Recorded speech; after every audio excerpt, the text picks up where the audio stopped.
we must guard against the acquisition of unwarranted influence, whether sought or unsought, by the military-industrial complex.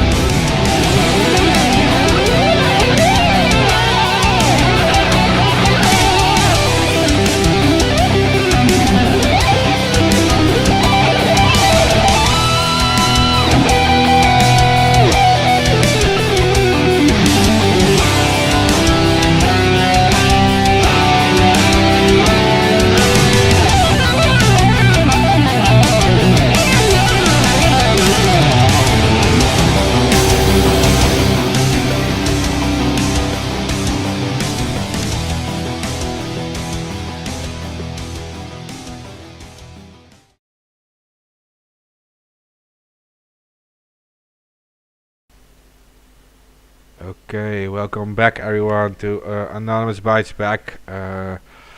Tonight we've got a special about the situation in Cameroon. We've got multiple guests in from the Ambazonia Tigers. I hope I pronounced that okay.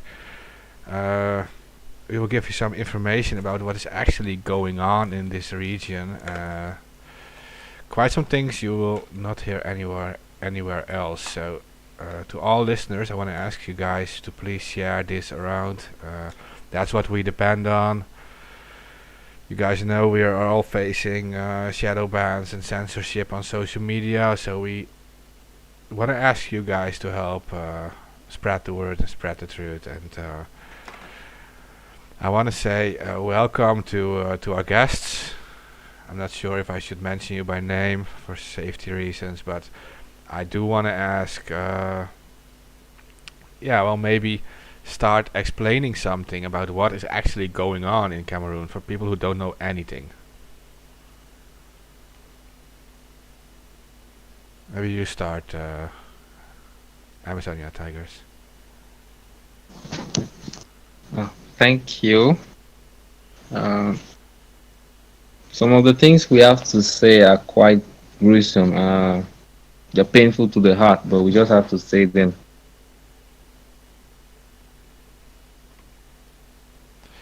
Okay. So, but what actually happens in Cameroon right now? What is going on? I see all these pictures too, and I mean it's like maybe it's too bad to even explain it, but in general, what is happening in Cameroon? The situation in Cameroon, well, actually, there are two Cameroons, so I'll start from there. There are two Cameroons, and we have the French Cameroons and the Southern Cameroons. The Southern Cameroons makes up the British part of the Cameroons, which is under a genocide right now.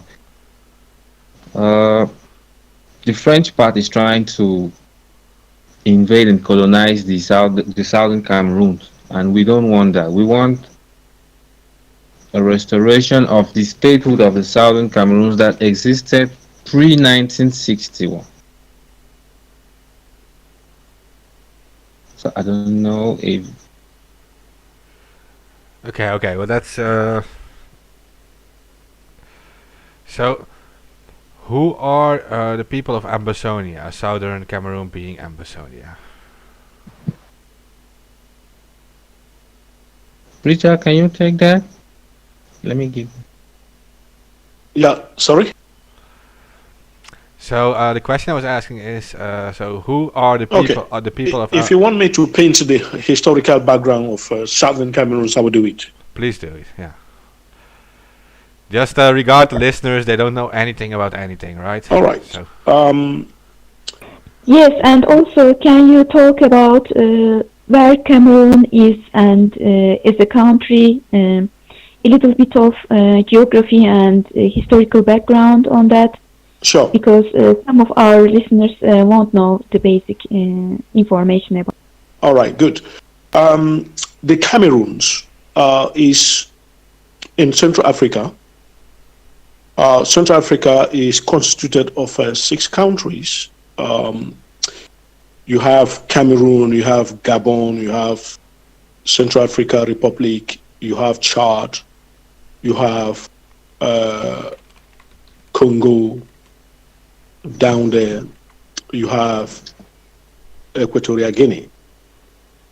So they form what they call the Central Africa sub-region. In French, they call it CEMAC. The history of the Cameroons thus goes like this. During the First World War, the Germans were defeated by the Allied forces. So that preceded the partition of Africa in 1818, when the Europeans divided Africa to themselves. So the Germans were occupying the territory they called the Cameroons. And it was a vast land that involved Togo, Chad, Equatorial Guinea, and so on and so forth.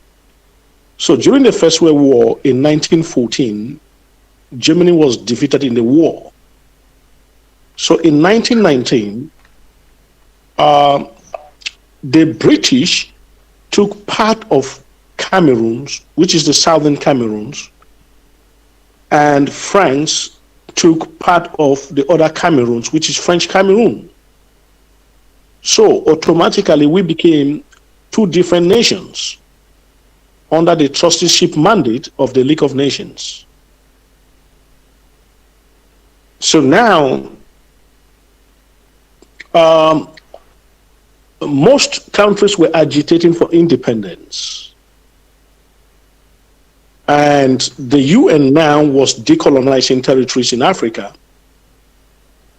Unfortunately, the southern Cameroons was not decolonized. The French Cameroon got its independence from France 1st January 1960. So the UN in 1961, 21st April, they passed a resolution known as Resolution 1608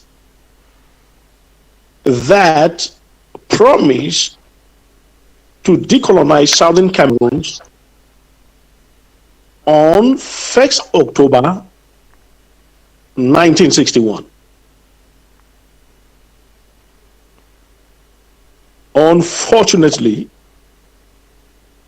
southern Cameroons was not decolonized.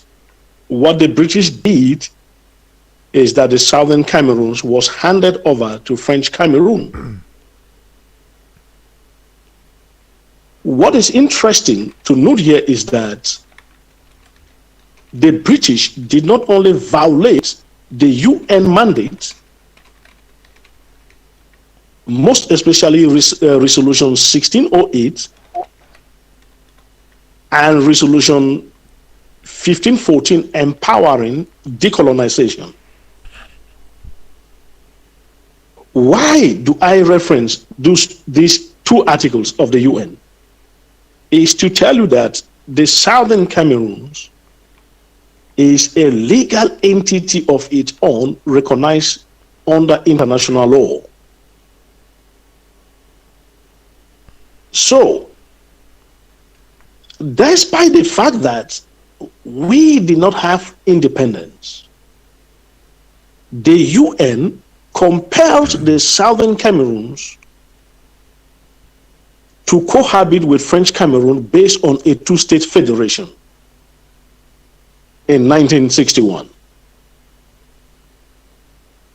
Sadly, in 1972, the French Cameroons abolished the federation and the UN never said anything. So they began to colonize us. So from 1961 up to 2016, our people were going through terrible torture. Anybody who rose up in southern Cameroon to talk about us was killed. Our businesses were closed. Our educational system was abolished and imposed French on us. French, the Cameroons is the only country on earth that has ever discriminated the English language. It has not happened anywhere on earth, but only in Cameroon, where anyone who speaks English is seen as a terrorist. So in 2016, there were civil disobedience that rose up after demands were met by English lawyers and educators that the common law should be reinstated in Southern Cameroons, and the subsection of education of the Southern Cameroons, which is based in English curriculum, be restored, but the central government in Yaoundé refused. And what they did is that they sent in troops who started killing the people of Southern Cameroons up to date. As we are speaking, over 30,000 Southern Cameroonians have been killed, maimed, raped, and buried. So, the UN has basically failed to say anything because it is against the interests of the great powers, which is France, Britain, Russia, China. French Cameroon have bought them over entirely. So what the people of Southern Cameroon want right now as we are speaking is the restoration of our statehood consistent with UN system, Resolution 1608 and Resolution 1514, empowering decolonization. So this is the current situation that we are facing. Please, if there is any specific question, I'm ready to take that question and give you an answer. Thank you. So this is the brief summary of the situation in Southern Cameroon as we are speaking right now. Okay. And so this this group, the Tigers of Ambazonia, it started out in 2017. Are we there? It started out in 2017, right? Back Hello? then. Can you hear me? Well, Tigers of Ambazonia is just my activism name. We have several platforms that advocate for the independence restoration of the Southern Cameroons. Quite prominently amongst them, we have the interim government of the Southern Cameroons with its leader, who is in jail in the Cameroons. He was actually kidnapped in Nigeria with the help of Nigerian security authorities and referred to Cameroon, of which he had refugee status. He had refugee status to stay in Nigeria on exile, since the regime in Yaoundé was purging on the Southern Cameroonians. Most of them have fled the country. They are on exile in Nigeria, others are in the United States, there are those in Ghana. Ours is not only a problem of restoration of our independence. We have a problem of genocide. There is a massive genocide actually currently going on the people of the Southern Cameroons, where we have a refugee crisis that is ever growing on a daily basis. You know, people are displaced, and the basic count, we can't get a factual number at the moment. The numbers could be around 30,000 people displaced by the war. It's a full-blown war. We can't refuse that the Southern Cameroonians are not regrouping to fight back. Of course, we have self-defense groups that try to defend the people, but we don't have the material or the equipment that we need to actually fight back.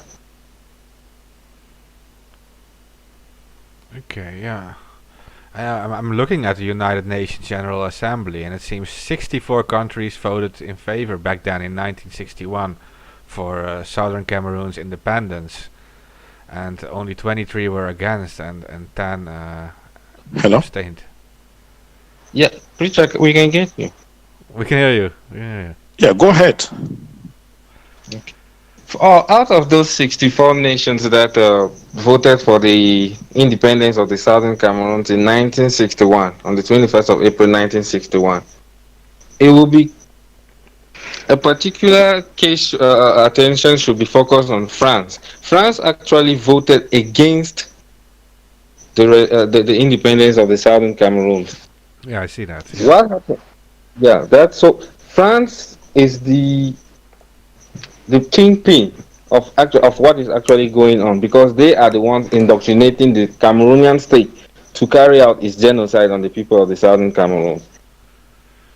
Yeah, they are the Once former colonial power, of course, in the region. France, of course, France is a former colonial power, and by 1972, the discovery of oil had not been made in the Cameroons. Once oil was discovered in the southern Cameroons, the French began their machinations, and this is one of the key aspects why they don't want to leave the southern Cameroon.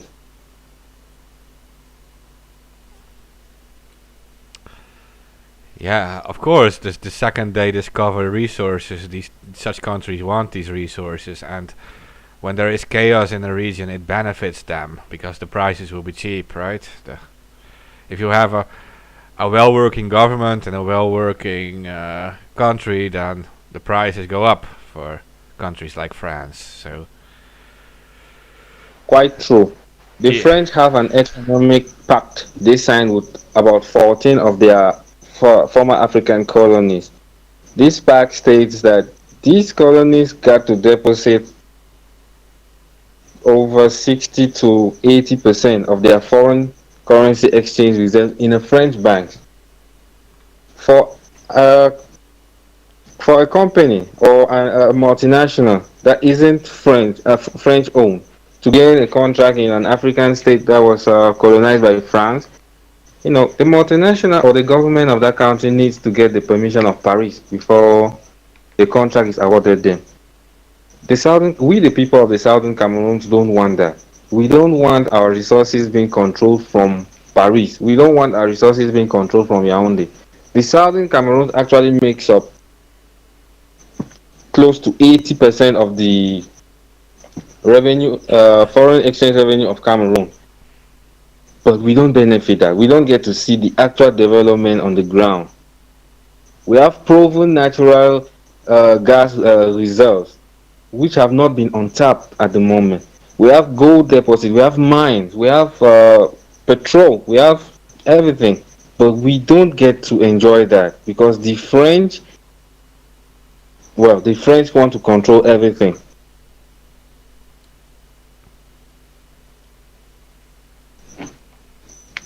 yeah, this is a sad story, of course. I mean, this is typical. What remains of these colonial powers? They don't want to give up these things, and in the case of France, I've seen it with other countries too, even countries like Algeria, where they have similar problems as being like former colonies and still having to pay to the French, and it's very strange actually that it is possible in 2020, right? Hello? Go ahead, Hello? we can hear you. Is somebody there? Yeah, go ahead, preacher. Well, as you mentioned, it is true that the natural resources in southern Cameroon are controlled by France via Yaoundé, which has been a bone of contention, and the southern Cameroon benefits actually nothing from its own natural resources. We are the most backward area in that country. There are no infrastructural development. There are no roads. There are no hospitals. There are no schools. So everything is being taken to Yaoundé. even to construct a classroom, you have to seek permission from Yaoundé. That shows the level of exploitation and degradation that the people of southern Cameroon are facing. So, with that background, where you cannot access your own natural resources, where you are denied a living in your own country, in your own land, I think it was already too much for the people of that territory. And even when they peacefully advocated for changes, the Yaoundé tribal regime sent out troops to kill them. So the need for self-defense was born. We did not take up arms because we wanted, but it's because we were pushed to take up arms to defend ourselves. So what the people of Southern Cameroon are basically doing is to defend themselves against the bee. I could see that a question was asked to know who are the B, the BIR.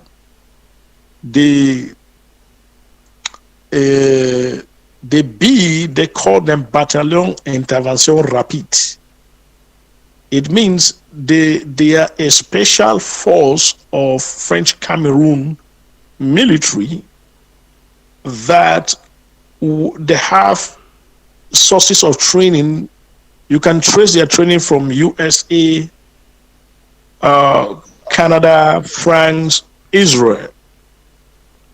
So they are specialized in counter-terrorism. And unfortunately, they have been sent to kill innocent civilians in the southern Cameroons. And I can tell you they have killed, as I mentioned earlier, over 13,000 people have been slaughtered in cold blood. If And I can step, yes. if I can step in, Richard, I would like to emphasize the need on the BIR, the Bataillon d'Intervention Rapide. They are like the enforcers of the occupation Cameroon is actually serving on the people of the southern Cameroon. They have been a brute force that was specially trained and stationed in the southern Cameroon's opaque city of Victoria to oversee the control of the petroleum resources in that city. So the BIR, they have their training from the United States, like Preacher says, and this training is further enhanced by former Israeli Defense Forces colonels. They serve as mercenaries who having direct links to President Paul Biya of French Cameroon. The BIR is further equipped. Their equipment and training logistics comes from France, the USA, Germany, and more recently from Croatia. Croatia is sponsoring a genocide in the southern Cameroon. As later as January 2020, a huge consignment of arms was gotten by French Cameroon from the Croatians. So nobody is actually asking why should Croatia be doing this. Meanwhile, there is a United Nations Convention which says states shouldn't supply arms to others which are engaged in the commission of acts of genocide. So we need to ask, why are the Croatians selling weapons to Yaoundé?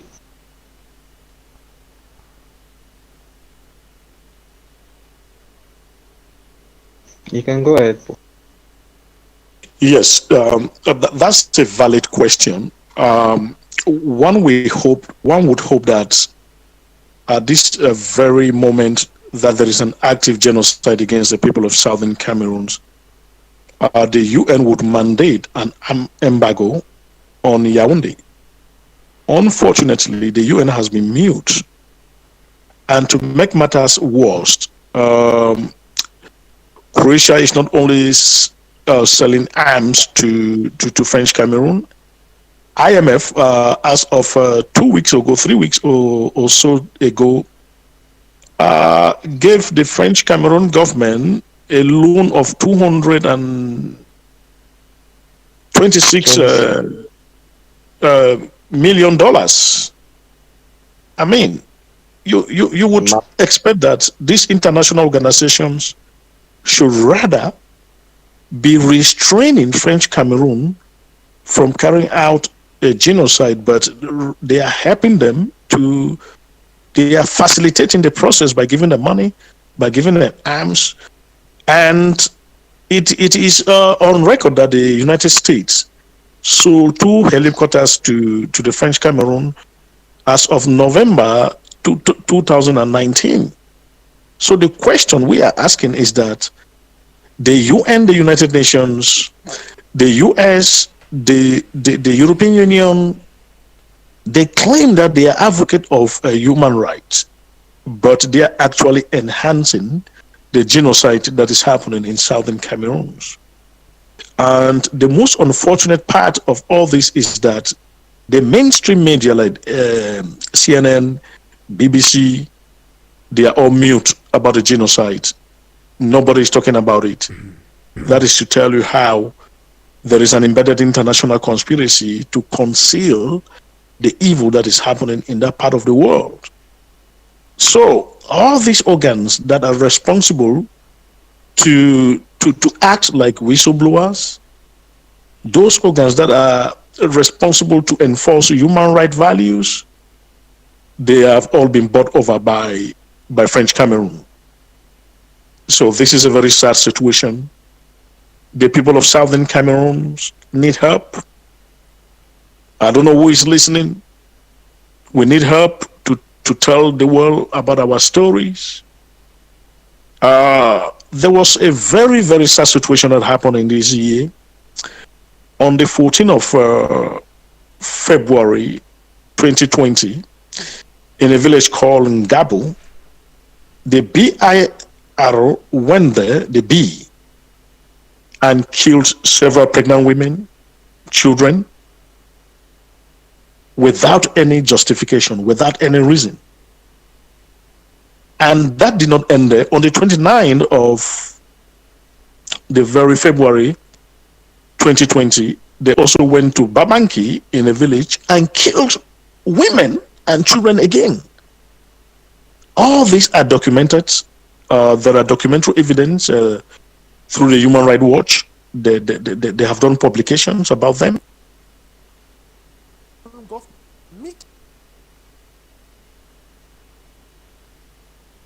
So, matter.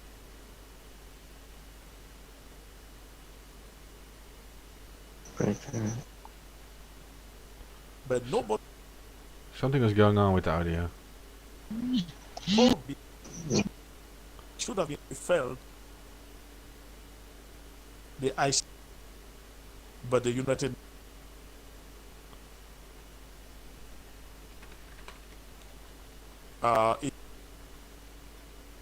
we can assure listening all of South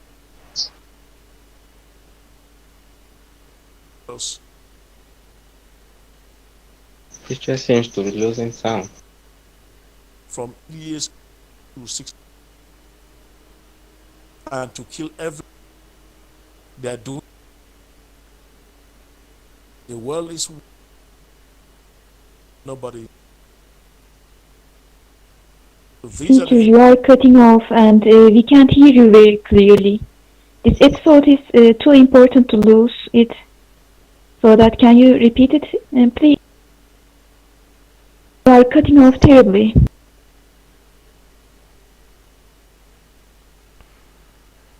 So I'm saying that people of South, because society.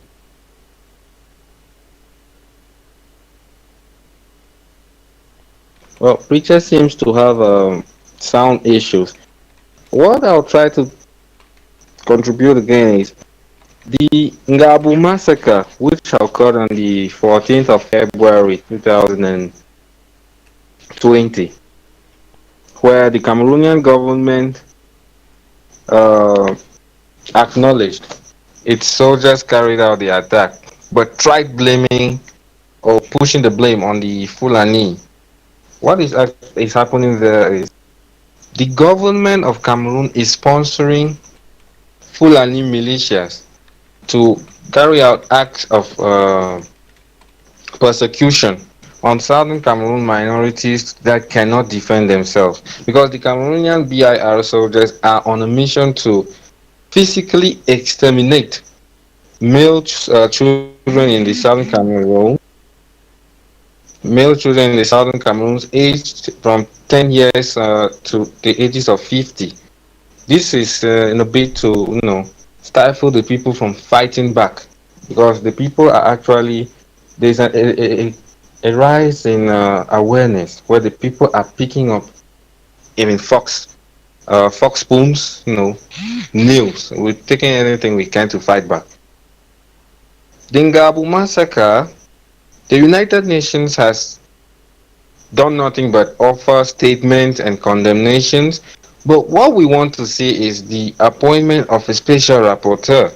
In Libya, we see such things happening. In Syria, we see this happening. In Yemen, we see this happening where the United Nations appoints special rapporteurs who can go down to the field and actually find out what happened, investigate these crimes, charge for war crimes, crimes against humanity, genocide. But we don't see this happening with the Southern Cameroons, of which over 30,000 persons have been killed.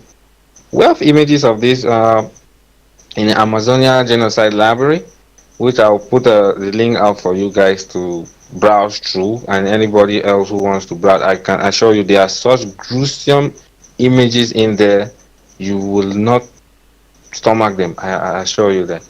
So we want to see the United Nations, play its role in ensuring these crimes are brought before the International Criminal Court.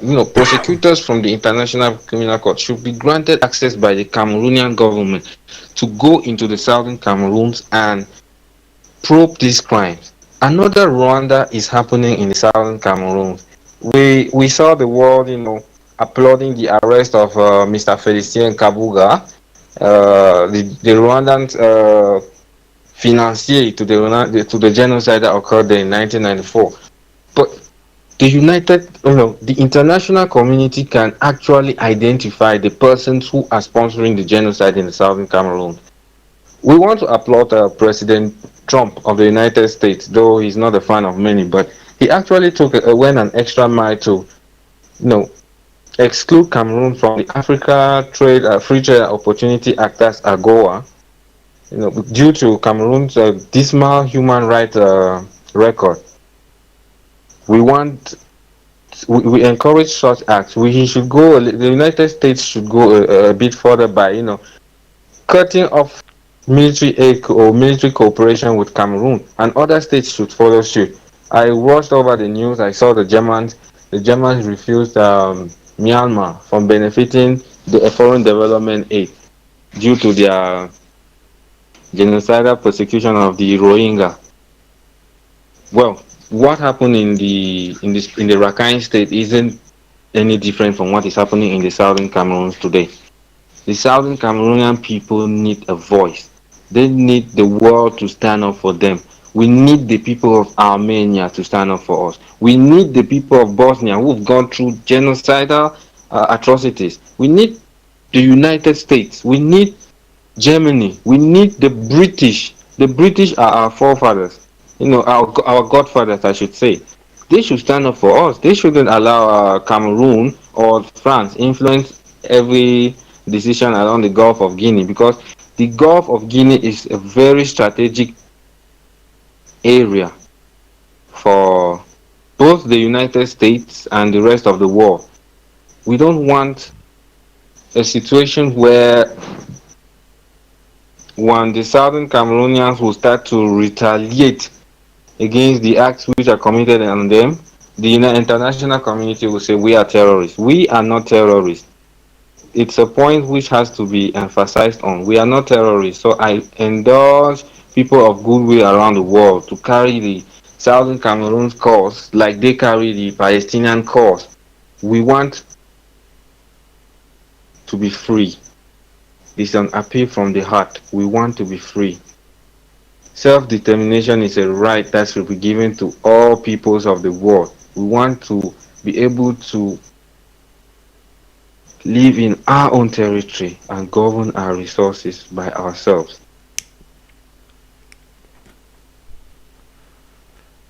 Yes. Yes, of course, and self-determination is a right. Now, you guys mentioned the media is silent about what is going on, about the genocide, and about what's happening to the people there. So, what can we as activist community do internationally? Well, What we should we do? Should we write to politicians? Should we make street protests? What can we do?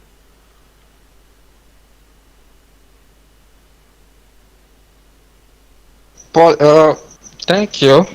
The media, had it been the media was grossly involved, maybe the Cameroonian military is committed, are committed in the southern Cameroon would not be committed because journalists have come, but they didn't report accurately like you would expect.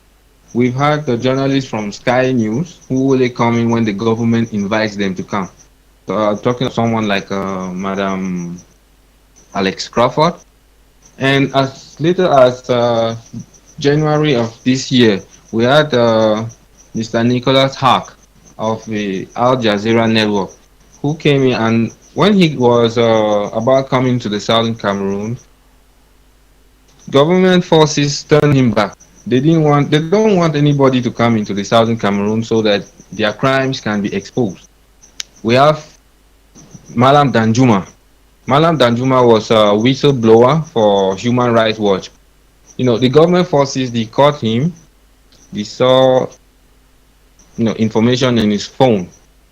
And instead of prosecuting him to the law courts, they executed him in the open, left him in the market square for, the dogs to feed on his corpse. Till today, those crimes have not been investigated. I will take you back to the case of Ngabo, the Ngabo massacre, where a military camp has rather been set up in the area, and this has left the populations to flee because they know the military is there to clean up the evidence so that international observers, when they get there, they won't find anything. Because the people of the massacre victims were buried in a mass grave, and till date no one has gone there, is able to go there, because even the Catholic priest or the Catholic bishop of that area, that community, isn't left to go there. So what the role of the media is multifaceted. We need the media to protest why they cannot get access into the southern Cameroon. What we've done street protests across the globe. We've done protests before the United Nations. The United Nations Secretary General has been here, but he didn't come. They don't come to the southern Cameroon. The Commonwealth Secretary General has been here, but they didn't come here. The Francophonie Secretary General has been here, but they didn't come here, and they don't put up any significant pressure on the Cameroonian government to grant access to the media.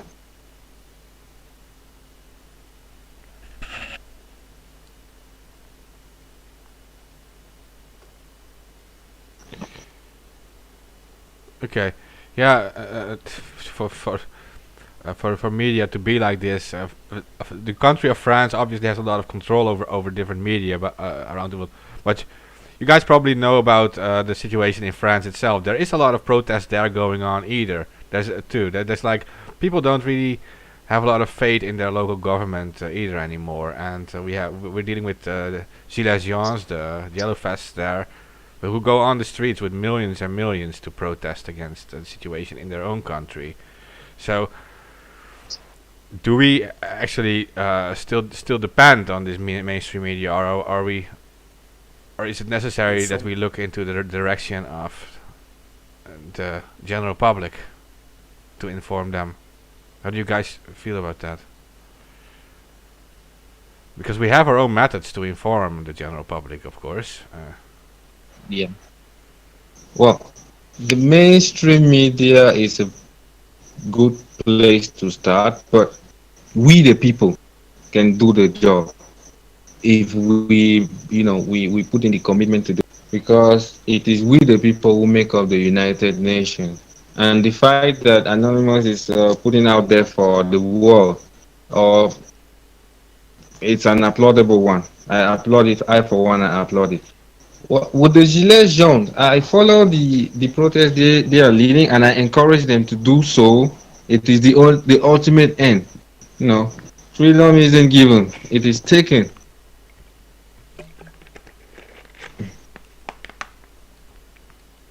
Of course, of course, of course, they're not in a similar situation as what is going on in Cameroon, but they're dealing with a form of financial enslavement, right? They're feeling this in their pockets now, and people are worried in their country. Uh, that is more the issue there. But it does mean that there is some form of solidarity in the sense that they also have doubts about how the French government is acting, not just in their own country but around the world, of course. Yeah, quite true. Quite true. We can see that from a French MP, Mr. Sebastien Nadeau, who has been battling for the crisis in the Cameroons. I have to emphasize the Cameroons with an S because there are two Cameroons.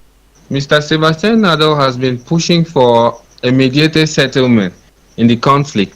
I'll pay special attention to Mr. Sylvain Tervos. He's a Swiss member of parliament. He too has to be, mediated peacefully. But these persons aren't given the opportunity to talk like they would want to. And I'll take us back to the media by applauding Inner City Press. Inner City Press has been kicked out of the United Nations briefing service by corrupt Secretary General Mr. Antonio Guterres. Most of these persons, they say we shouldn't condemn them or call them out for who they are. The Secretary General of the United Nations is corrupt. The United Nations needs a total overhaul because, given the numerous conflicts around the globe, it is called for that the body or the organ shouldn't be restructured. We want the organ to change. If not, we will not find ourselves in the situation we are right now. No, of course, and no, and it is safe to say that the United Nations at this moment cannot be trusted, but because we're dealing with an institution that has given vetoes to countries like the United States, who are, of course, close NATO partners with France, and so if you have a global organization such as the UN, but you still allow vetoes to certain countries in the West, who are obviously biased in their opinions towards France, then how can other countries actually, or people in other countries actually get their fair share or their fair freedom of speech? So I think it is fair to call them out on that. We have to call them out. We have to call them out while calling on the United States to take a bold step in ensuring the genocide in the southern Cameroon comes to an end. France, it has to be said, is trying to bring in the Russians and the Chinese into the Gulf of Guinea so that they can override the presence of the United States there. The United States has a commanding base, the acts of piracy in the Gulf of Guinea. So the Southern Cameroons can offer a better base for that, in terms of logistics and because we are located along the Gulf of Guinea, just strategically between Nigeria and the French Cameroon, which is perfect for such operations. So the US should play its role We applaud the role already being played by the United States Undersecretary for African Affairs, Mr. Tibor Nagy, but we want to see more. Statements alone aren't helping at the moment. Statements are not helping. Maybe it's because some of these states they have individual, partnerships with the government of Cameroon. Like the United States still operates a drone base in the north of the country where they overlook terrorism acts by Boko Haram. But the French have a purely economic and military interest in the Cameroon, which is to dominate and conquer the people of the southern Cameroon. That is the agenda of the French. The Russians of late are coming in to rebuild an oil sector which is already in tatters in Cameroon. This move is just to you know supersede the interests of the United States, like I've made mention again. So we need the world to get involved. We need the international community to get mobilized. The African Union is actually a toothless bulldog. They aren't doing anything to ensure the crisis or the conflict gets resolved. Look at the mess that's happening in Libya. Look at the mess that's going on in other areas in Africa. The African Union does nothing. We want countries like the Gambia that is able to drag Myanmar to court. The Gambia should advocate for us. We want somebody like Ghana. The Ghanaians should help us. We want people like the Rwandans who know what it takes to go through a genocide. Such a sad situation, they should come to our aid. We are not like we are the evil guys. No, we are not the evil guys. We are merely trying to let the world know we are going through hell. We are going through hell. For someone like Tigers, the Ambazonia Tigers, I'm broadcasting from the southern Cameroon right now, and I can't tell you my life is safe or that of the people around me is safe. Nobody is safe. Maybe tomorrow you might hear I'm no more, of which I've been taken out by just because I spoke to this program. So the people listening to this program should know that I'm doing this anonymously, of which I'm not safe because we are being monitored 24/7. We are being monitored. There's no way some kind of images can come out. I'm not safe to go down to Ngabu where massacres occur or to other massacre areas and get fluent images and pictures and videos because our movement is restricted. We are in an occupied territory more worse than Gaza. The Palestinians should stand up and advocate for us. We need the world to advocate for us.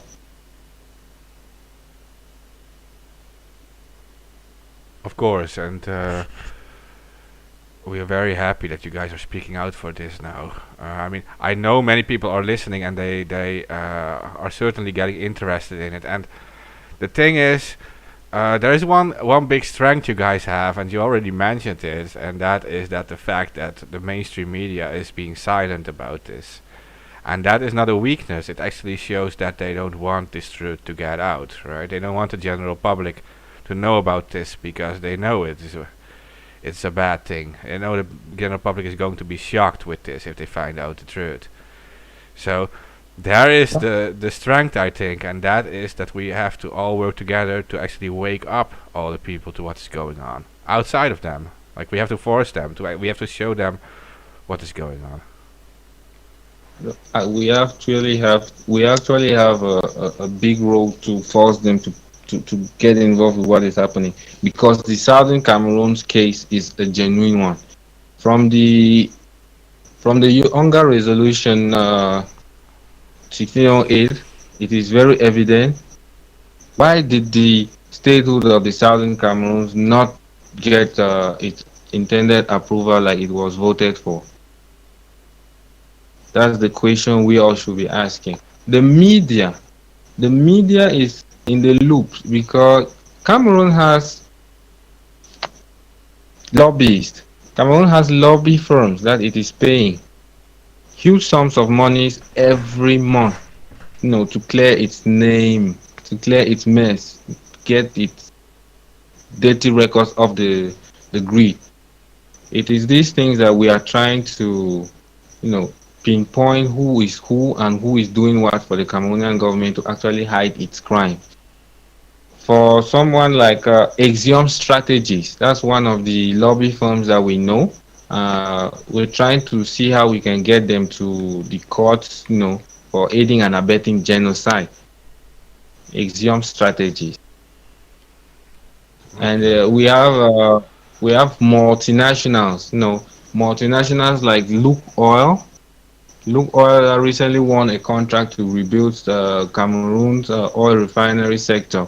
Look Oil, we have Boleven. Boleven is involved in offshore mining, and we also have New Age Africa. New Age is a British company. So the individual interests of states, they are letting that overshadow the lives of human beings who have been killed every day, because every day people, not less than 10 people die from gunshot wounds, from gunshot wounds. Okay, I see. So with New Age, you mean New Age African Global Energy and uh, Boleven, Axiom Strategies is in the Missouri, in United Kansas States. City. Yeah. we, Okay. they are the one handling they are the cleaners, I can say, the cleaners of Cameroon's mess. Okay. And it is going to be um it's good for listeners to know that we are facing a genocide at a period where there is a pandemic. The global pandemic is taking a toll on the people of the southern Cameroon, where we don't have access to potable water, we don't have access to respirators, we don't have access to oxygen, we don't have access to good medical facilities, all because we are on a lockdown, not a lockdown for the COVID-19, but a lockdown instituted by the government in Yaoundé. They don't want, the people of the southern Cameroon to access certain amenities. Take, for example, financial resources. Many people are wallowing in the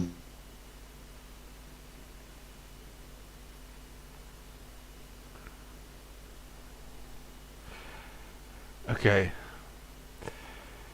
Okay, so for listeners, we have to make something very clear, and that is that already in 1961, over 64 countries of the United Nations voted in favor of the independence of this area, and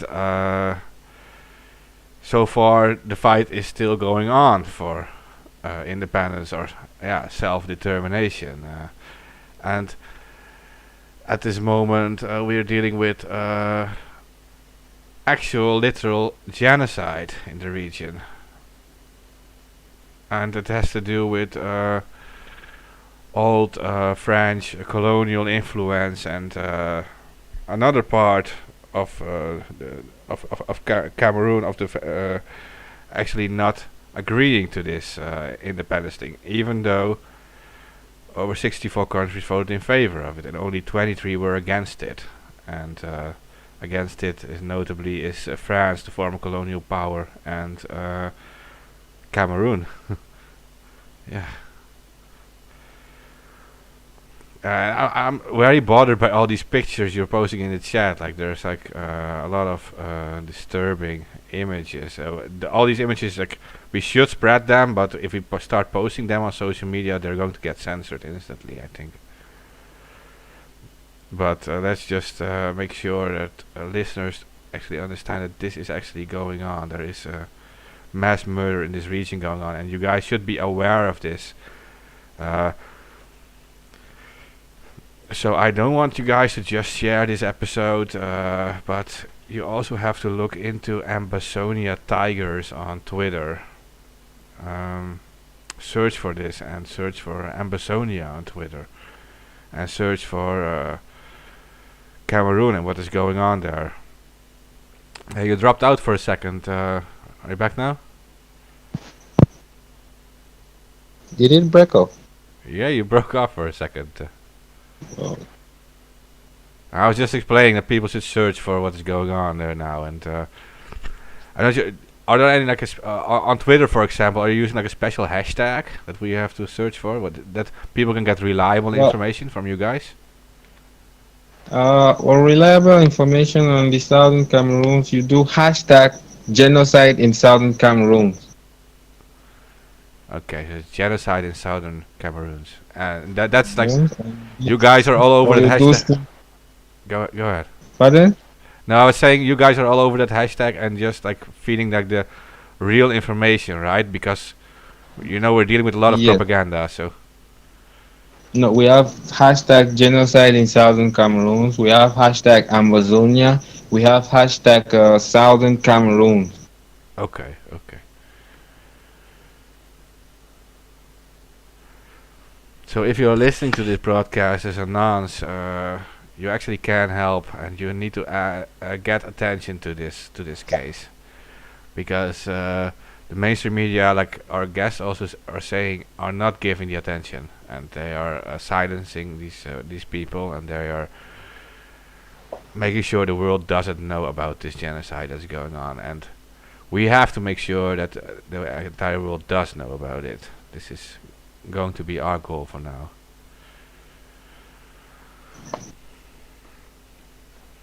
So go. You can explain more about the situation. I was reading about the whole interim government and different groups uniting behind this interim government, and they said they want to approach the non-violent way, and so this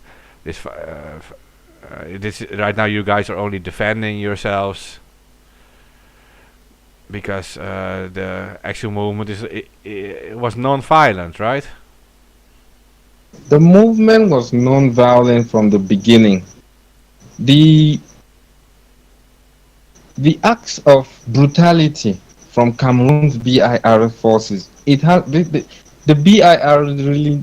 We need to pay a special attention on them because they are. I've said it before. They are the ones enforcing the occupation on the people. They are the one overseeing that the people remain in bondage. We succumb to Cameroon's uh, we succumb to Cameroon's occupation, or how can I really put it? We succumb to Cameroon's colonialism. They are the ones overlooking that, and it's on a massive scale. I'll try to put out some video imagery where it is such torture that actually led to the people picking up arms to defend themselves, because we could not sit back and watch them continue molesting our people, our women, raping our women in their numbers, uh, killing some, maiming some. They carry out execution ISIS style. So we couldn't sit back and watch all of that happen. We had to fight back.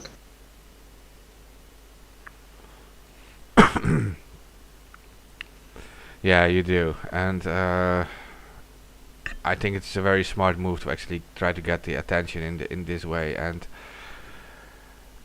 I do think it is going to work for more people to realize this. Um, so a few steps we need to take. We need to start lobbying at the different alternative media, I think, to start.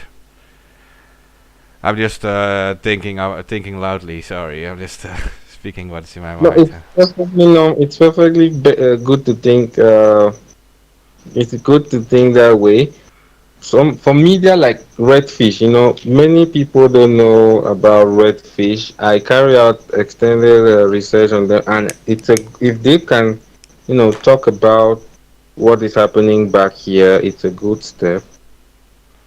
Redfish, Russia Today, TRT War. If they can get involved more, the media that isn't too concentrated on is it the right wing or the left wing?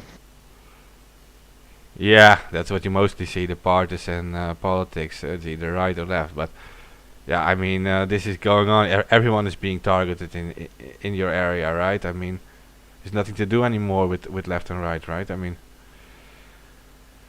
it is. It has, Go ahead. there's information on summary executions that I don't. Can I send in video files so you actually see some of the, you know, the Uh, cruelty of what things these people do? yeah, you can send them in here in the chat, of course. I mean, Because these things need to be put out there. How people are tormented by the BIR forces, and these are the things pushing some of us to pick up arms to fight back.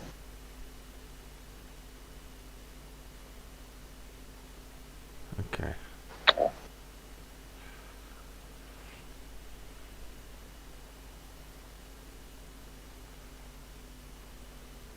Yeah, you can just send it. Trying to get there.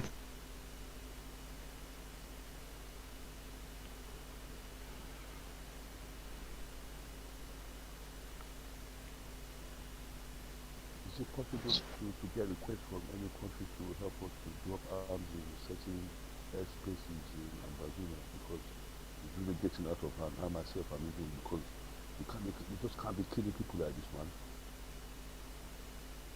James, is that you? You have something to contribute? You can go on. Yeah, guys, you can just say anything you want. I mean, this is your time.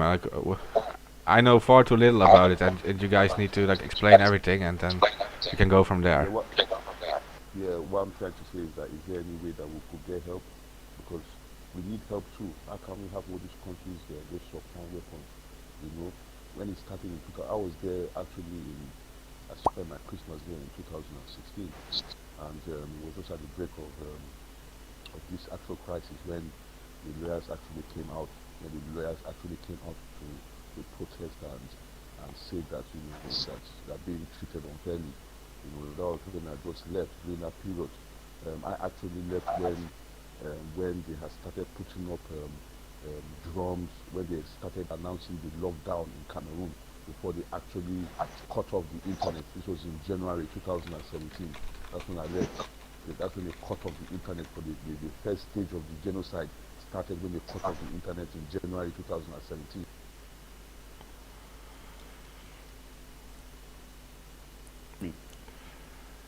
Yeah, that's when the big things started happening, right? The big resistance against all of this in 2017. Yes, one of the biggest or the longest internet cuts in Africa. It lasted over a period of 93 days. The southern Cameroon was totally cut off from the rest of the world. During this time, a number of atrocities were committed. Atrocities which have never been investigated, it must be said. Cameroon has committed multiple massacres on southern Cameroonian communities. Multiple massacres which need to be probed, independently probed. Uh, the United Nations hasn't given a clear signal it is interested in doing this. We are still wondering why they are not doing anything to investigate these atrocities. Now, maybe a weird question. Maybe you don't know the answer either. But now, I'm not surprised by Western media being gullible and silent about these things. It's nothing new for us. But how are the countries like surrounding Cameroon responding to this? I mean, it certainly must have some kind of effect on the region, right? It does have an effect, a very positive, a negative effect, if I should say so. For a country like Chad, the Republic of Chad that is landlocked, it depends mostly on its the importation of its sea goods via the port of Cameroon, the port of Douala. Given the activities of the BI are along the borders with the southern Cameroon. The Republic of Chad sometime last year had to stop using that data border that data exchange route because our forces, the Southern Cameroon forces, we wanted to disrupt this so that it could serve as it could raise awareness of what was actually going on. For a country like Nigeria, we should say Nigeria is doing to the people of Biafra what Cameroon is doing to the people of the Southern Cameroon, because the Biafrans are another people who are under persecution too. We have to be in solidarity with them. Nigeria actually is responsible for the arrest of our leaders in Nigeria, and handing them over to Cameroon illegally without any due process. The UN hasn't, you know, pardon? This is how this You can go on. You can go on. It's okay.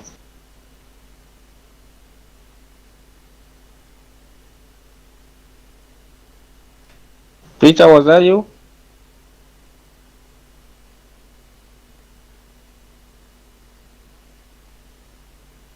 Preacher,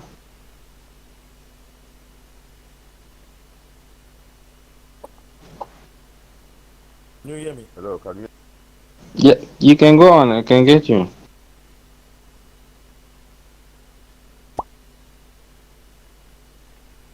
Yeah, you guys can just talk. We can hear you. Can you hear them? Go ahead.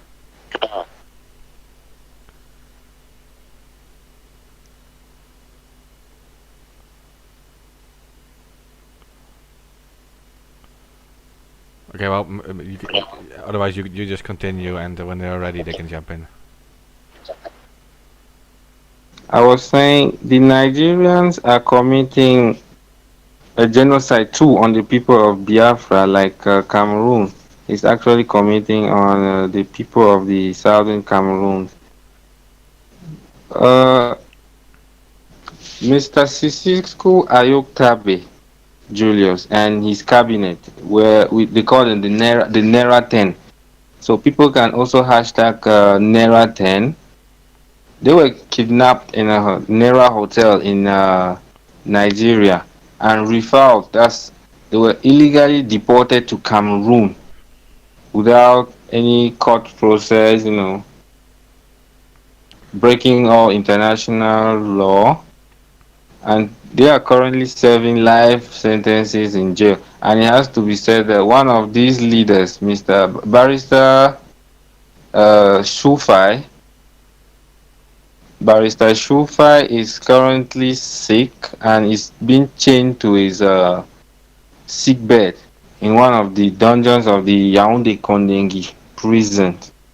He needs urgent medical evacuation, which he isn't getting at the moment. So these are some of the things which international rights groups have condemned. Human Rights Watch has written about this. Amnesty International is talking about this, but the Cameroonian government all seems emboldened because it hasn't seen any feasible pressure being put on it. As little as yesterday, we got information that service vehicles will be purchased for parliamentarians. This money, the money for that is something like 4+ billions francs CFA. You start to wonder, during a pandemic, is it really necessary for a government which is liquidating the assets or the mineral resources of the southern Cameroon, because they are actually using the natural resources of the southern Cameroons as guarantee for their loan payments or their overdraft that they receive from the IMF. They are actually using these monies to buy cars, of which people are dying. People need basic amenities during a lockdown period. For myself, I've never seen a ventilator in Cameroon, so I don't know if Cameroon actually has a ventilator or not. We have low power. There's no electricity supply every day. There's no water. I've said this. There's no water supply. So using that massive amount of money to buy cars while people die, Cameroon needs to be overhauled. The whole system needs a change. Of course. And that's the sad thing too. Like, during like such an epidemic, that the media is sort of, like focused on their own country, and they're not focused on the rest of the world. What is going on there? Like you mentioned that you're not even sure if there is even a ventilator in Cameroon, which is like, to me, is shocking. Of course, I mean. Um, so you mentioned also the role of Nigeria in this situation, right? And I hear a little feedback, but Nigeria, Africa's economic giant. Nigeria should play the role of a political giant too, but they are rather stepping back. When the genocide in the southern Cameroons began, French President Emmanuel Macron visited Nigeria. Well, the aspects of his visit have never been put out for the public to actually know why he went there. But immediately he left, the leaders of the southern Cameroons were kidnapped and sent back to Yaoundé. So we suspect maybe the Nigerians acting in complicity with the French over the southern Cameroon, because France is able to machine to know to France is able to manipulate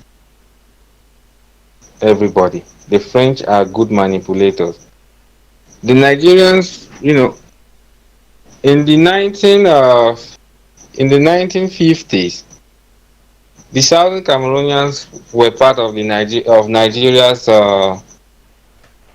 houses of chiefs, and we had the option to join Nigeria or the French Cameroons during a referendum that was organized by the United Nations. But the answers to that referendum were botched.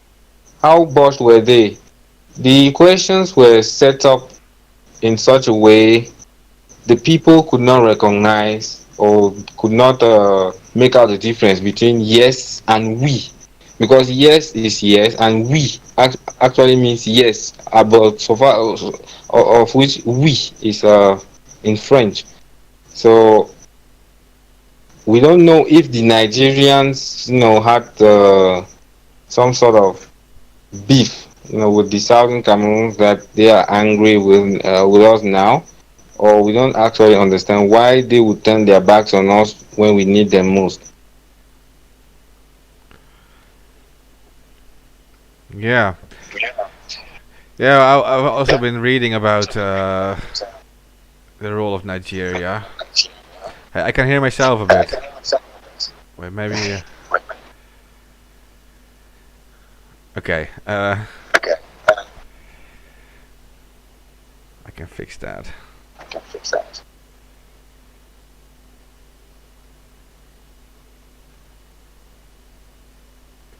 Okay, so the interim government of Ambazonia, they were formed from the Southern Cameroon's Ambazonia Consortium United Front, SEACUF. And they were like a non-violent group, and there were different groups involved with that. But in January 2018, most members of this interim government were arrested by Nigerian authorities and extradited to Cameroon. They were subsequently imprisoned for almost a year, and then there was a trial in December 2018, and this became controversial in Nigeria because most of those people deported had submitted claims for political asylum. And then in March 2019, a Nigerian court determined that the arrest and deportation had been unconstitutional and ordered everyone returned to Nigeria and compensated. This had no practical implications, and on August 20, 2019, the 10 leaders, including Ayuk Tabi, were sentenced to life imprisonment by the Yaoundé military tribunal. Actually, we don't understand why refugees will be kidnapped because they weren't arrested. They weren't presented warrants of arrest. They weren't presented any legal documents stating why they are being arrested, blindfolded. You know, they were their basic human rights were violated. We don't want to go into the fundamentals of that. They were actually kidnapped, and before they could discover themselves, they were in Yaoundé. So we want to understand how, by what time, what connections, what links, what strategy was used to extradite them from Nigeria into Cameroon? Because we know the Nigerians don't have Nigeria and Cameroon don't have an extradition law in place at the moment.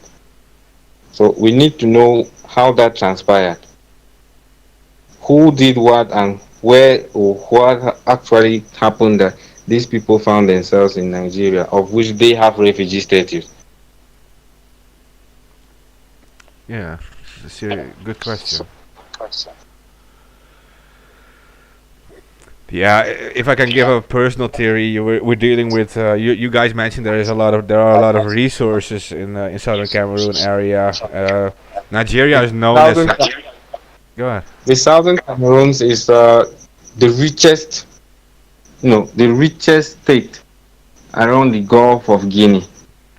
We have resources that have not been tapped for as long as possible. We have everything in the southern Cameroon. Yeah, and Nigeria is well known as a resource exploiting a country that sells to a lot of other countries around the world. Like for example, like oil, right? So behind the scenes there might be interests there, like about resource exploitation, right? This is just a theory. I don't know if this is true, but that's just what comes in mind immediately when you think about resources and the Nigerian government involved. Well, we have the southern Cameroons has most of these things are documented, and to get them at the moment are going to be quite difficult for me. Preacher, you have anything on that? Maybe James too. Okay, well, we will do another episode about this. I mean, this fight is not over yet. So, Okay, but that will present a better opportunity for us to bring in some of these, because these things we need to identify them and actually give out the figures so that the world can know the enormity of what we're talking about. We are not just talking about something where we want to frame up Cameroon. Well, you can bring in people to defend the Cameroonians too. Yeah, you can bring in some people to defend different Cameroonians, but they won't want to talk because they know they are guilty. They know they are damn guilty. So they won't want to talk. I'm not sure. But you can try to reach out to some of them. Let it not be like we are biased. Because we are the ones feeling the pain. We know where it hurts. We are the ones who want the war to come to our rescue. Should the war come to our rescue, then they can also make a case for themselves. But we are defending ourselves from Cameroon's brutal BIR. The BIR, Bataillon d'Intervention Rapide. It's a terrorist organization. We need to say it's a terrorist organization which the world has to condemn. The guys commit atrocities on a level. It's so sad. It's so really sad that this is happening and nobody knows about it, or many people don't know about it. yeah, I know. Like, I mean, if you look at these pictures or these videos, I mean, this is You you see, can they're only beating say. it down. I mean, you can They're only beating it. go ahead. So They're sorry. they're beating it. So you can imagine if they have to beat someone that hard or that much, and they cannot defend themselves. Imagine those who have been beaten and it's not caught on camera. Imagine the atrocities that are happening in the hinterlands, because where Cameroon, the BIR goes, they leave a dead mark, they leave a spot. And we have thousands of command and control centers operating that are operational in the southern Cameroon. No, the BIR, they don't lack anything. They have the resources, the oil wealth that Dictator Biya sells from the oil, the money he makes from the southern Cameroons. He uses that money to make sure the BIR is well funded, well equipped. They feed them well. They are like his pet dogs, his bulldog. He makes sure they take all the orders from him. They report to him directly, not even to the Ministry of Defense.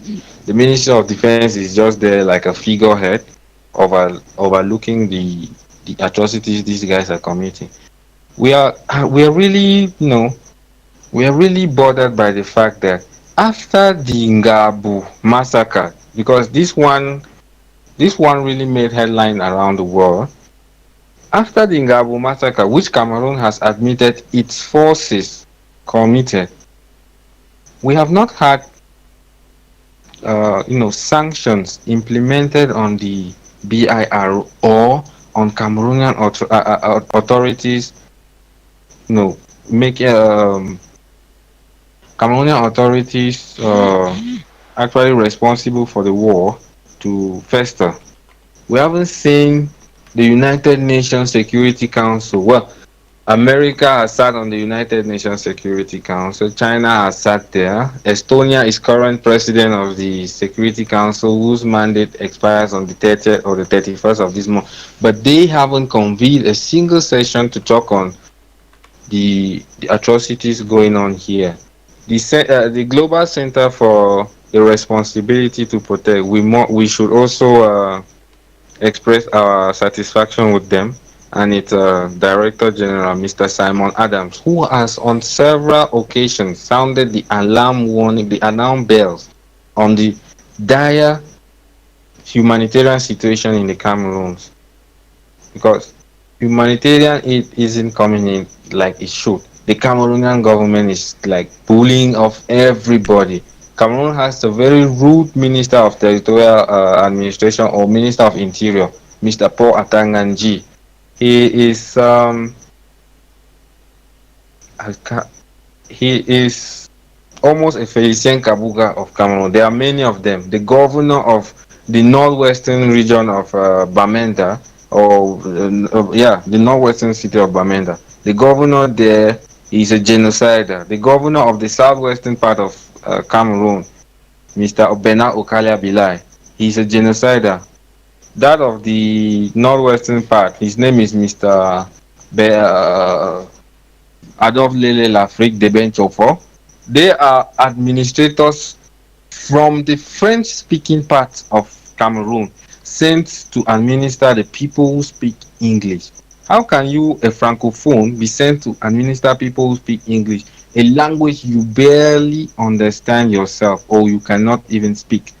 That is some of the those are some of the aspects which the Southern Cameroonians don't feel comfortable with. We didn't grow up with the French system of assimilation, which the French administered the Cameroonian parts of French Cameroon with. The British administered the Southern Cameroon with the policy of indirect rule, where power was given to the local people to administer themselves. But the French did assimilation, where you have to answer to authority. But with the Southern Cameroon, it was the authority that has to answer to the people. The people are that we grew up with democracy, but the French have come.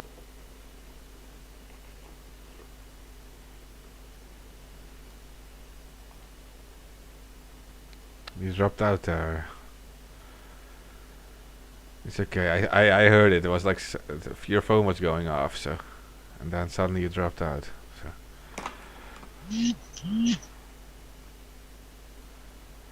Can you try to reconnect? I don't know. I hear you again. You're fine again. Okay, preacher was trying to connect me. So I was talking about the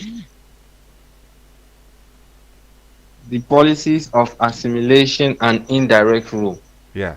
Those are some of the things which contributed to the degrading situation in which we find ourselves. Most people still consider this a language crisis, of which we are far surpassed that level now.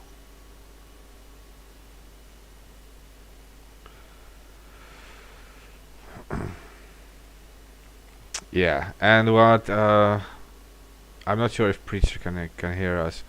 Preacher, if you can hear us, but you have problems with the mic or something, you just type it in the chat, and we can read it for you. This is fine. I just want to repeat real quick because people are listening and you might not have heard the entire episode yet. This is about an actual genocide that is going on in Cameroon. I think it is southern Cameroon. I think it is safe to say that. And the pictures we've seen here now are like so disturbing, and the videos, and of course, media, especially in the West, is silent about it again. Like, what's new, right? So, what we and what these people in southern Cameroon need is actually your help as activists. You defend human rights and also the right to free speech, the right to free press, the right to self-determination, right, and the right for these people to have a good and fair existence in the world, and that's what we all have to fight for. And you guys, you can find the reliable information on the hashtag Ambazonia and on the hashtag genocide in southern Cameroons.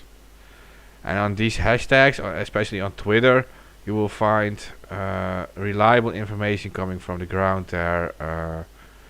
People who know what they're talking about. So, I'm not sure, Tigers, you can, if you want to say more to listeners, that's okay. Otherwise, I think this is a very good intro we've given today on the situation, and we should. Well, I'll start by thanking you for the opportunity you've given us today to talk on the genocidal atrocities that are taking place here. We are under persecution like the Palestinians are under persecution. We are under persecution like the people of Kashmir are under persecution. We are Kashmir is under persecution from two sides. They don't know the left and they don't know the right. So we are under persecution like the Yazidis. We're under persecution for a period. We're under persecution like the Uyghur Muslims in China are on persecution. We are under persecution like the people of Hong Kong are on persecution. We are under persecution like the people of Taiwan. We're under persecution like the people of Papua New Guinea. We want the liberation of Papua New Guinea too. We support every liberation cause around the world, so long as it's one where the people want self-determination. We are under persecution like the Rohingya. What beats my imagination about the Southern Cameroons is the level and scale of atrocities being committed in our region. It is on a diagram unseen anywhere before, because we have had our houses burnt. Our houses have been burned to the ground. We have our women raped. We have women who have been left to be widows. We have girls, children, boys who don't have an idea of where their loved ones are. We have a refugee crisis where thousands have been displaced. There comes in there's a refugee camp in Nigeria where Southern Cameroonians make up majority. That's in the Ogoja refugee camps in Nigeria. These people don't have any survival means, you know. you often hear little or nothing being said about them. These are the kinds of things we want the people of the world actually start to talk about. We want the people of the world to get involved. We need the people of the world to ask questions. Why is Cameroon still a member of the Commonwealth?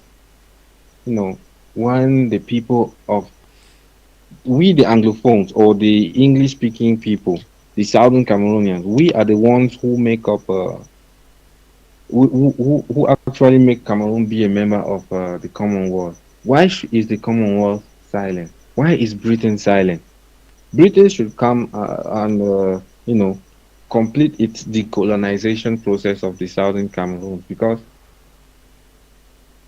its Minister of Africa 2 weeks ago actually acknowledged the existence of the Southern Cameroon state. So what beats our imagination is why they don't want to come and complete the decolonization process. Over January 2020, we saw Germany host a peace summit on the conflict in Libya. Why can Germany not, tell the warring factions in the southern Cameroon conflict to come to a consensus, come to the negotiations table and talk?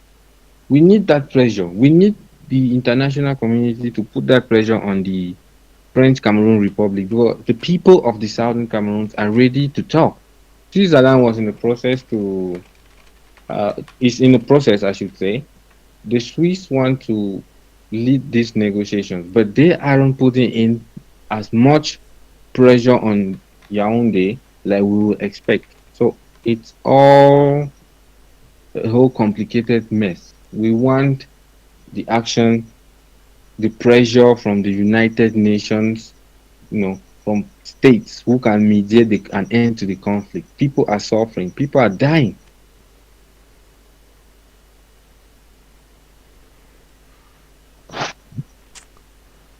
Yeah, and that's the most important thing for people to know. This is actually going on right now, and that people are actually dying, and this is a real thing. And you mentioned all these When other places. when Russia crossed into to annex Crimea, Yeah,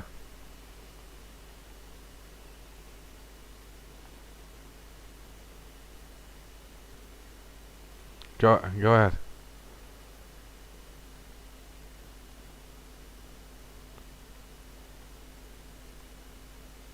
Are you still here, or?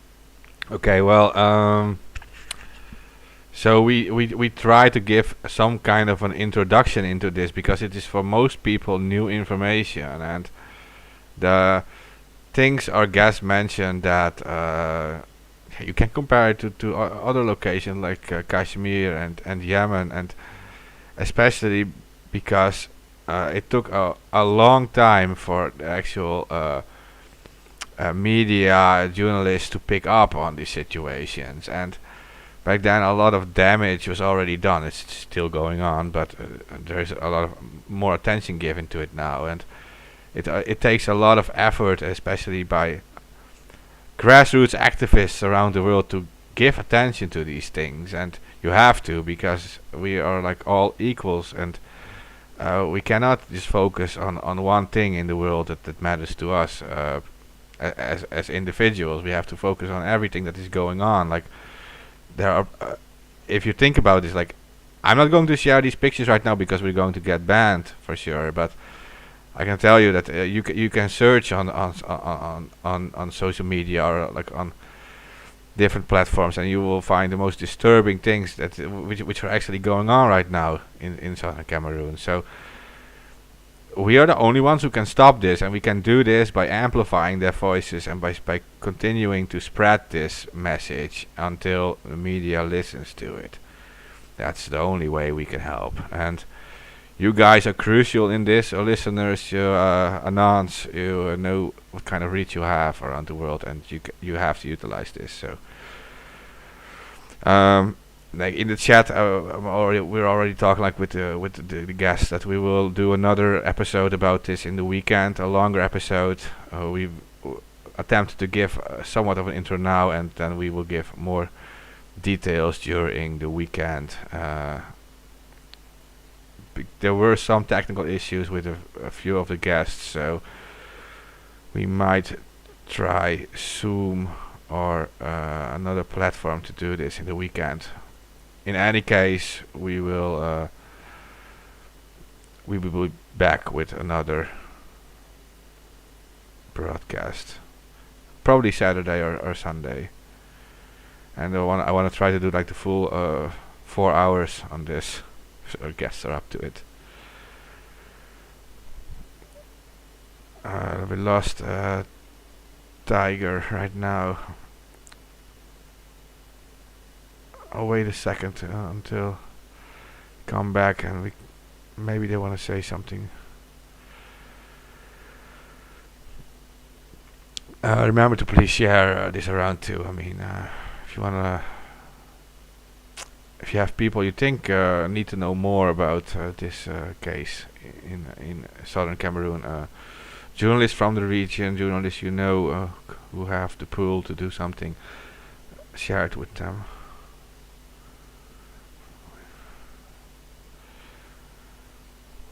Wait for a little moment until he comes back.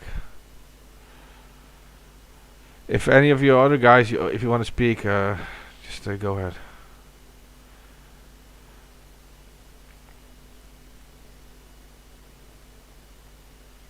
Okay. Well, we will definitely pick up on this during the weekend, and so for now, I guess I want to thank everyone for listening to this broadcast. We've done about 1.5 to 2 hours now, and I hope you guys learned from it. So we'll go off the air now, and so tune in during the weekend, and remember what I said. Search for the hashtag Ambazonia. That's with a B, Ambazonia. And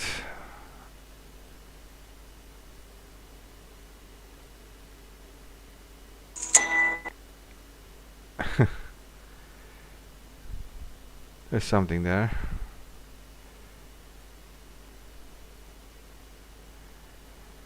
Okay, so the hashtag Ambazonia and the hashtag genocide in southern Cameroons.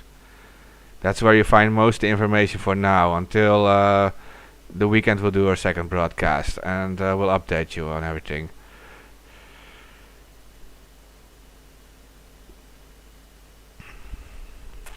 Okay, thanks again everyone. Go off air now.